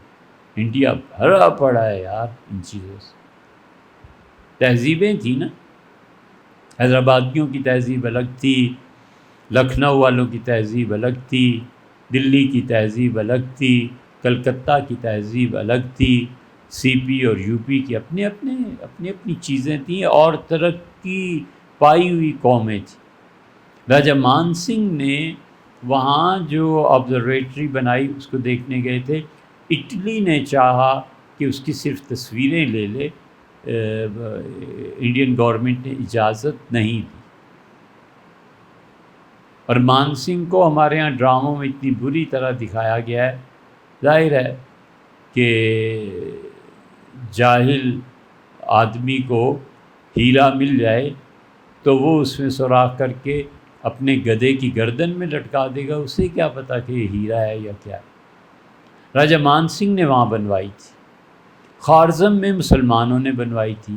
وہ آبزرویٹریز میں جب انہوں نے سورج کے مشاہدات کیے تو انہوں نے قلم بند کیا، پھر پتہ چلا کہ سورج کو پوجنے والے اس دوران عبادت کرتے ہیں اور وہ عبادت زوال تک قائم رہتی ہے۔ تو پہلے حنفی فقہا تھے خوارزم کے، انہوں نے کہا چونکہ مشابہت ہے اس میں ان سے، تو کوئی ایسی عبادت نہ کی جائے جو عبادت اس عرصے میں سجدہ اس میں آتا ہو۔ سمجھے بات؟ جا کے اسے پڑھنا کہ خوارزم کے فقہا کو، اسی پہ پھر شامی رحمۃ اللہ فتویٰ دیا ہے۔ اسی پہ یہ بحث ہوئی ہے کہ اگر یہ 1 گھنٹے کا 45-50 منٹ کا وقت شروع ہو جائے اور اس نے چاشت پڑھنی ہے تو کیا کرے؟ اس پہ پھر وہ وضو کی بجائے تیمم کرے اور چاشت پڑھ لے۔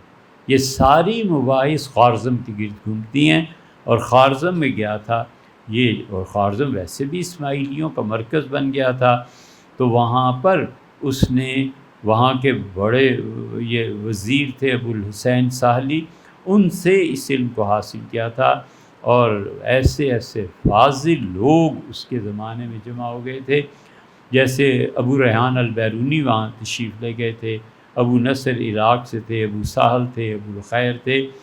ادھر دوسری طرف یہ ہوا کہ محمود غزنوی جو تھے وہ فاتح تھے، اور خوارزم میں جو کچھ شیخ ولی سینا کر رہے تھے محمود کو کھٹکتے تھے، یہ سلطان محمود غزنوی کو تو خبریں پہنچتی رہتی تھیں، تو انہوں نے اس کا گھیراؤ شروع کیا کہ کسی طرح اس کو پھنسا دیا جائے، اور سلطان محمود غزنوی نے اپنے بھائی کو خط لکھا اور اپنے بہنوئی کو بھی، اور کہا کہ علی بن مامون تھے نا اس کے بہنوئی، تو انہیں خوارزم کی سلطنت مل گئی تھی، اس نے کہا کہ البیرونی کو اور یہ جتنے نام ہم نے لیے سب کو پکڑ کے میرے پاس بھیج دو، لیکن وہ پھر ہو نہیں سکا۔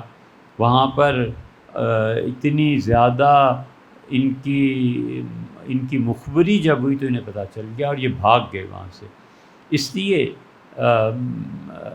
محمود غزنوی کے دسترس سے یہ لوگ بچ گئے۔ شیخ نے اسی لیے کتابیں لکھی ہیں، ہم حیران ہیں کہ ان کی کتابوں کو آپ نے یہاں آ کے دیکھا، ان کی اصل کتابوں کو پڑھو، میں اس کی تفصیل میں نہیں جا سکتا۔ حضرت مجدد الفسانی سرہندی رحمۃ اللہ علیہ 1، امام غزالی رحمۃ اللہ علیہ 2،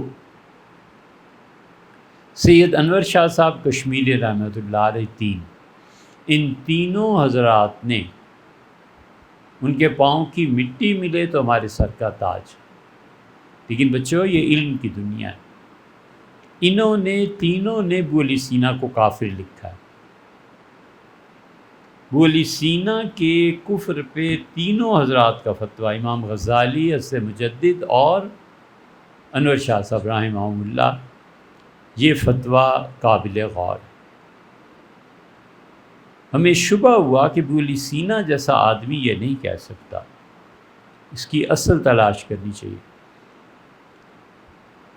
ہمارے شیخ حضرت ابو الحسن علی ندوی رحمۃ اللہ علیہ آکسفورڈ میں آئے، تشریف لائے۔ آکسفورڈ کے کتب خانے سے، چونکہ میں رہنا تھا وہاں حضرت احمد اللہ علیہ کے خدمت میں، تو ہم نے وہاں سے نکلوایا قدیم نسخہ ابو علی سینا کی، کون سی کتاب آپ نے دیکھی؟ شفا کا۔ اس میں جو اعتقادیات کا باب ہے کہ عقیدہ کیا تھا، ابو علی سینا نے آخرت کا اقرار کیا ہے۔ بات کیا ہے؟ غزالی نقل کرتے ہیں کہ ابو علی سینا آخرت کا منکر تھا، تو جو قیامت کے بعد دوبارہ اٹھنے کا منکر ہے وہ کافر ہے۔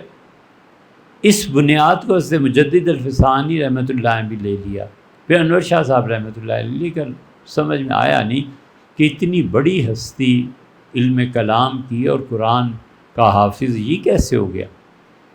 تو جب اصل کتاب آکسفورڈ سے نکلوائی، اس نسخے میں ابولی سینا نے جو عبارت لکھی ہے وہ بتاتا، اس نے لکھا کہ آخرت اور لوگوں کا، یہ تشریح کر رہا ہوں، لوگوں کا قبروں سے اٹھ کے دوبارہ اس شکل و صورت کے ساتھ زندہ ہو جانا یہ عقلاً محال ہے۔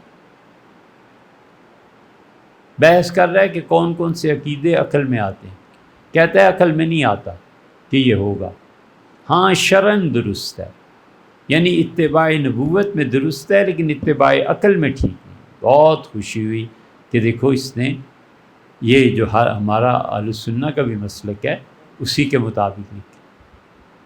دو بنیادیں اور ہیں اس کے کفر کی جو ان حضرات نے لکھی ہیں، تم توڑو اس کو جا کے تو پڑھنا، اور ان دو بنیادوں کو، ایک تو الحمدللہ اور بھی ہے جسے ہم نے باطل کہہ دیا ہے، اور ایک اور ہے، جاؤ تو جا کے پڑھو کہ ابولی سینا کی تکفیر کے کیوں قائل ہوئے، یہ 3 وجوہ، اور تو اور شاہ جہان بادشاہ نے یہ لکھا ہے۔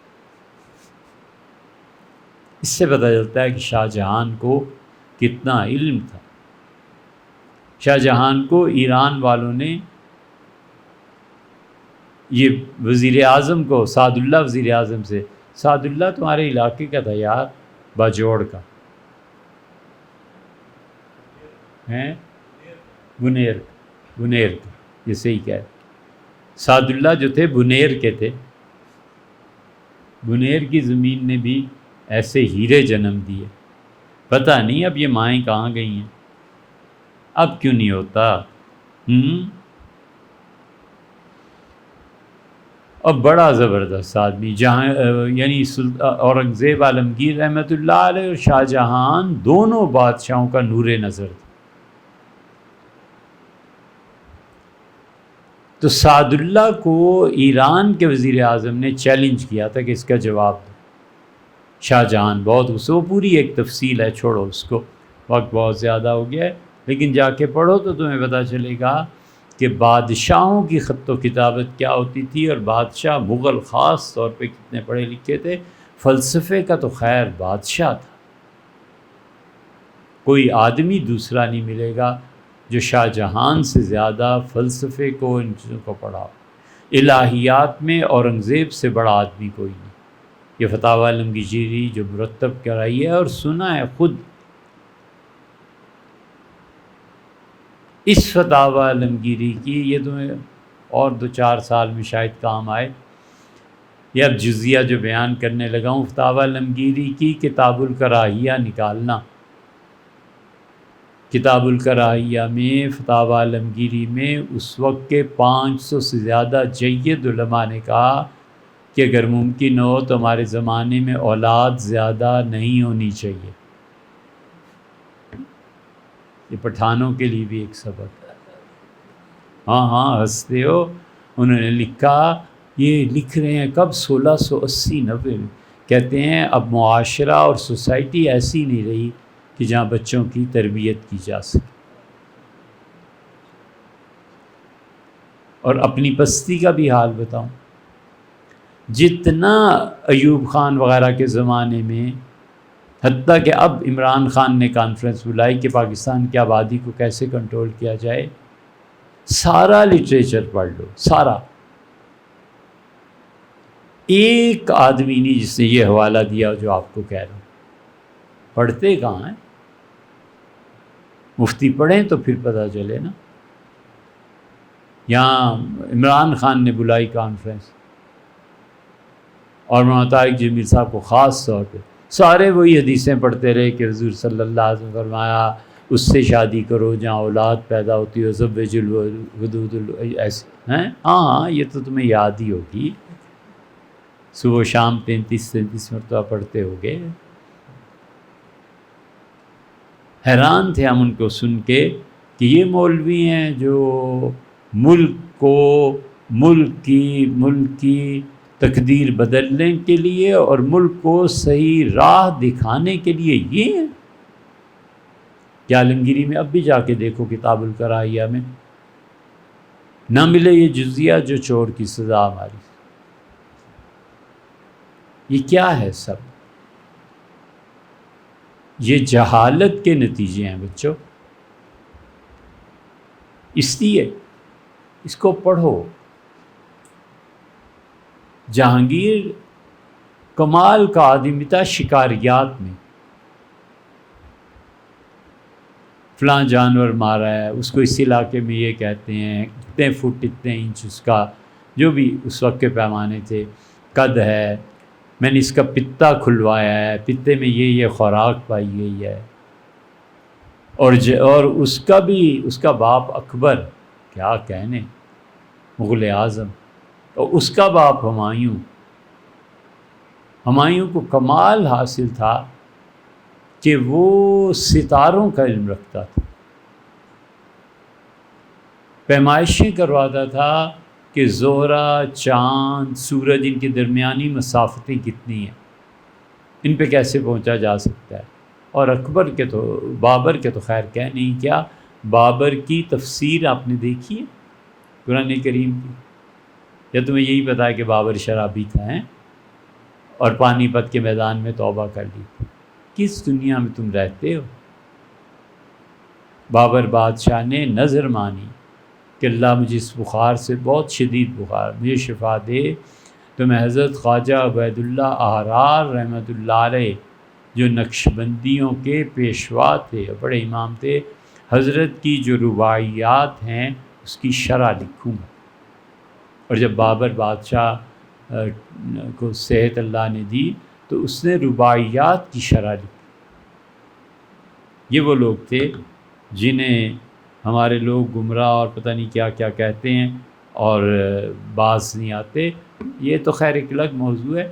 لیکن شبیر احمد غوری جو تھے ان کی کچھ کتابیں اور ہیں، آپ ابھی یہی ہیں انشاءاللہ، تو ایک اور نشست رکھیں گے آپ کے ساتھ، ٹھیک ہے بچوں؟ ابھی ہمیں گھر کا سامان خریدنا ہے اور پنڈی جانا ہے، تو انشاءاللہ ایک اور نشست رکھیں گے، اس میں ہم آپ سے بات کریں۔ جی، ایک زیادہ نشست انشاءاللہ کوشش کر لیں۔